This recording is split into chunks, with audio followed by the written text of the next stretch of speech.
शेर और चूहा। एक दफ़ा का जिक्र है कि किसी जंगल में एक शेर की हुकूमत थी। एक दिन शेर खाना खा के दरख्त के साए में सोया था। अचानक वहाँ से एक चूहा आ गया। उसने शेर के ऊपर खेलने का सोचा। चूहा शेर के ऊपर खेलना शुरू हो गया।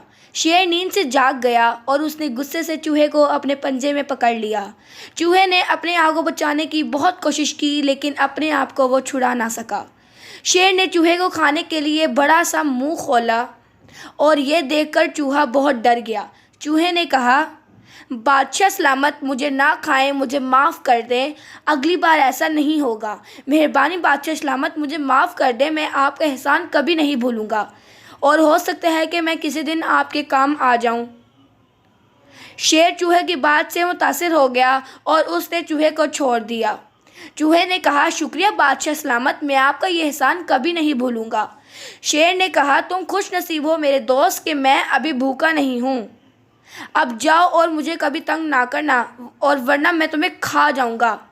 चूहा फौरन वहां से भाग गया। कुछ दिनों के बाद शेर जंगल की सैर कर रहा था। शिकारियों ने शेर को पकड़ने के लिए पहले से ही जाल बिछाया हुआ था। शिकारी दरख्त पर बैठ गए और शेर के आने का इंतजार करने लगे। जैसे ही शेर का पांव जाल में पड़ा, वो जाल में फंस गया। शेर ने जाल से निकलने की बहुत कोशिश की, लेकिन वो नाकाम हो गया। शिकारी वापस अपने गांव गए पिंजरा लेने के लिए ताकि वो शेर को ला सकें। शेर दहाड़ने लगा। शेर की आवाज़ जंगल के सब जानवरों ने सुन ली। चूहे ने कहा, बादशाह सलामत मुसीबत में हैं, मुझे उनका एहसान चुकाना होगा। ये कहकर चूहा फौरन शेर के पास गया। चूहे ने कहा, बादशाह सलामत, घबराए नहीं, मैं आपको यहाँ से आज़ाद कर दूंगा।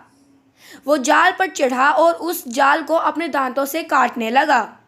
आखिरकार शेर आज़ाद हो गया। शेर को एहसास हुआ कि एक छोटा चूहा भी उसकी मदद कर सकता है। शेर ने कहा, शुक्रिया शुक्रिया ए नन्हे चूहे, तुमने जंगल के बादशाह की जान बचाई है और अब तुम आज़ाद हो और इस जंगल के शहजादे हो। चूहे ने कहा, शुक्रिया बादशाह सलामत, चलें फिर मिलेंगे। शेर ने कहा, कहाँ जा रहे हो? क्या तुम मेरे ऊपर नहीं खेलोगे? चूहा ये सुनकर बहुत खुश हुआ। वो शेर के ऊपर खेलना शुरू हो गया। कुछ देर बाद शिकारी बहुत बड़ा पिंजरा लाए शेर को पिंजरे में डालने के लिए। शेर शिकारियों के पीछे भागा और शेर बहुत ज़ोर से दहाड़ा। शेर की दहाड़ सुनकर शिकारी वापस अपने गांव भाग गए और शिकारी कभी भी उस जंगल में नहीं आए। शेर ने फिर चूहे का शुक्रिया अदा किया और वो दोनों हमेशा के लिए सच्चे दोस्त बन गए। इखलाकी सबक, किसी छोटे से छोटी चीज़ को भी कम नहीं समझना चाहिए।